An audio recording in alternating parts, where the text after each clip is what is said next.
Hey, what's up YouTube? So this is all about collectors, third-party collectors. They might say junk debt buyers or debt scavengers or things of this nature. We're not talking about original furnishers of debt. We're not talking about a coffee shop down the street that you have a tab with or something of that nature. We're talking about third-party debt collectors who have purchased debt 10 cents on the dollar sometimes from, like, let's say a big bank. So big bank charges it off. They have insurance to protect them against such things. They write it off on their taxes or whatever they do to maintain and keep them in the positive and making money.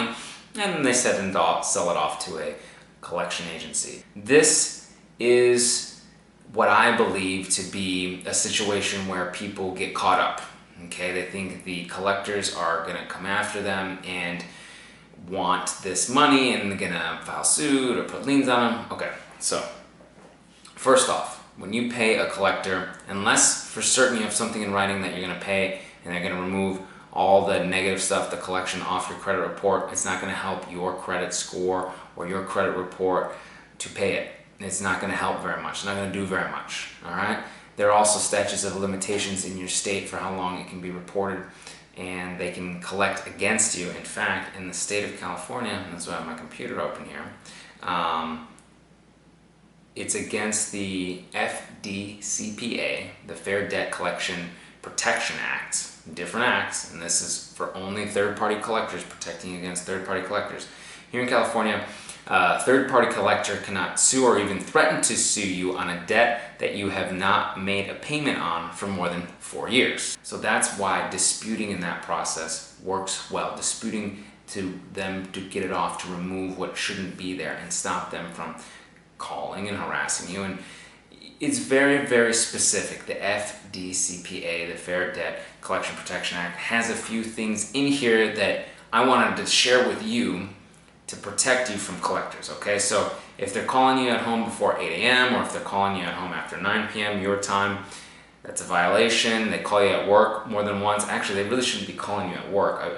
I'm pretty sure they're not supposed to be calling you at work. And they shouldn't be calling third parties, like people you work with or friends, more than once to try and locate you. So if they're harassing people in your neighborhood, calling, and they're not your spouse, and they're not married to you, they're not supposed to be doing that. They're not supposed to tell anybody that they're trying to collect a debt from you. I have gotten a call once from a person I worked with a few years ago, and they were this third-party collector was trying to collect, and they just said it was a personal matter. They're not allowed to say, hey, we're trying to collect a debt. We're trying to get money out of this person. They're not allowed to do that. If they do that, that's a violation.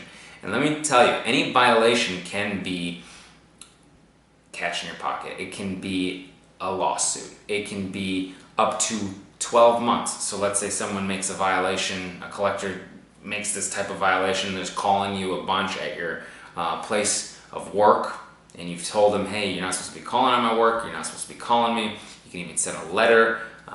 We've sent letters for clients to collectors, the cease and desist phone communication, that sort of thing.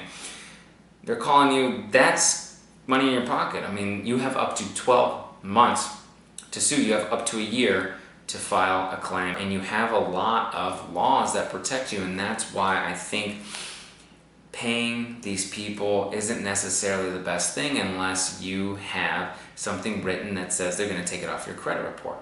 Okay, it doesn't help your credit scores very much to pay. It's not something that I'm saying, hey, don't pay.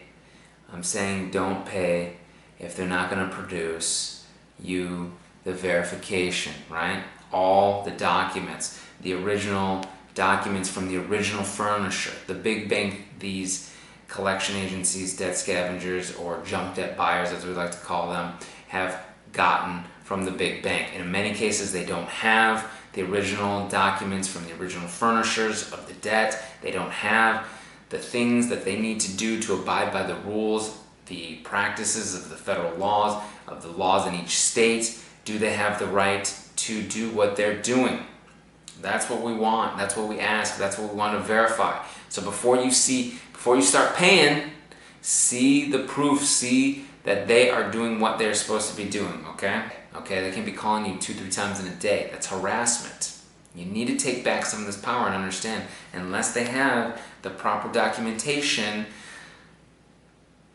they're not within the rights of the law. It doesn't make any sense to pay.